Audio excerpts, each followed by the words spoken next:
ஹரே கிருஷ்ண கிருஷ்ண கிருஷ்ண ஹரே ஹரே, ஹரே ராமா ராமா ராமா ஹரே ஹரே.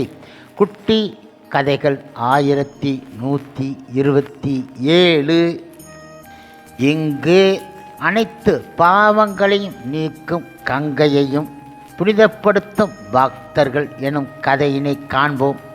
இதற்கான ஆதாரம் ஸ்ரீமத் பாகவதம் காண்டம் 9 அத்தியாயம் 8.9.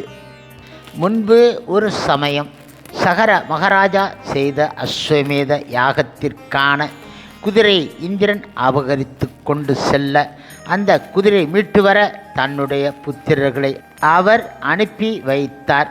அவர்கள் பூமியை தோண்டி குதிரை தேடிச் செல்லும்போது மகா புருஷரான கபிலரின் அருகில் அந்த குதிரை நிற்பதை கண்டார். அவர் அனைவருமாக அவர்தான் குதிரை திருடியவர் என தவறாக நினைத்து அவரை தாக்க முனைந்தார்கள். அவர்கள் அனைவரும் எரிந்து சாம்பலாக்கப்பட்டார்கள்.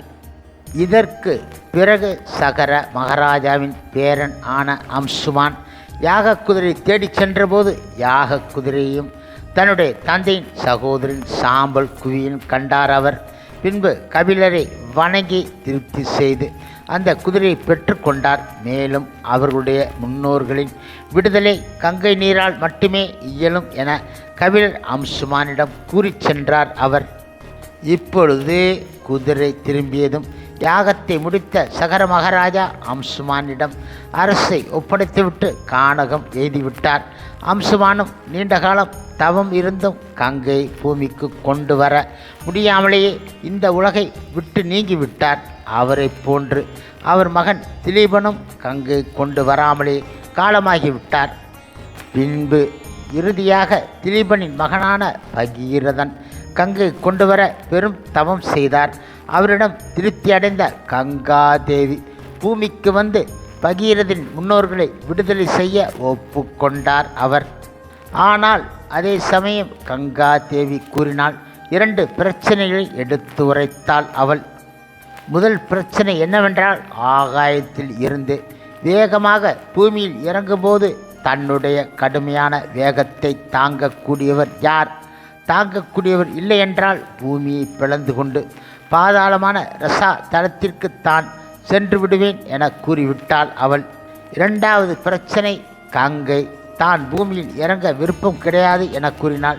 ஏனென்றால் பொதுமக்கள் தங்களுடைய பாவ விளைவுகளை போக்கிக் கொள்வதற்காக கங்கை நீரில் குளிக்க இந்த பாவ விளைவுகள் அதிகமாக தன்னிடம் சேர்ந்துவிடும் எனவும் அவற்றிலிருந்து தான் எப்படி விடுபட முடியும் என கேட்டாள் அவள்.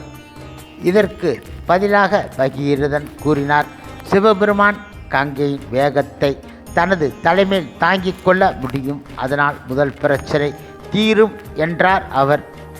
அடுத்ததாக துறவிகளாகவும் சாந்தமாக இருப்பவர்களும் வேத விதிகளை பின்பற்றுபவர்களும் இழிவு அடைந்த நிலையில் இருந்து உலகை விடுவிப்பவர்களும் ஆகிய தூய பக்தர்கள் கங்கை நீரில் குளிக்கும்போது மற்றவர்கள் இடமிருந்து கங்கையை பெற்ற பாவ விளைவுகளை எல்லாம் முறியடித்து விடுவார்கள்.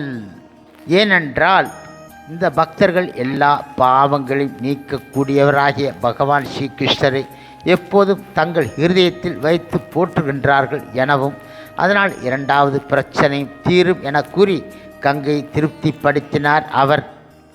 முழுமுதற் கடவுள் மற்றும் பரமபுருஷ பகவான் ஸ்ரீ கிருஷ்ணன் தூய பக்தரான கங்கை பகீரதனின் விருப்பப்படி பகீரதனை தொடர்ந்து அவர்கள் முன்னோர்களின் சாம்பல் குவியின் மீது பாய அவர்களும் தங்கள் பாவங்கள் இருந்து விடுபட்டு நற்கதி அடைந்து விட்டார்கள்.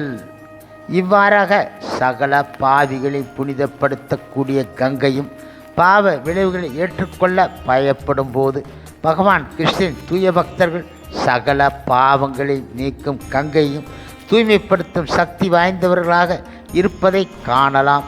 சுருக்கமாக பகவான் ஸ்ரீ கிருஷ்ணரின் தூய பக்தர்கள் கங்கையினும் விரைவில் பாவங்களை நீக்கக்கூடியவர்கள் ஆவார்கள்.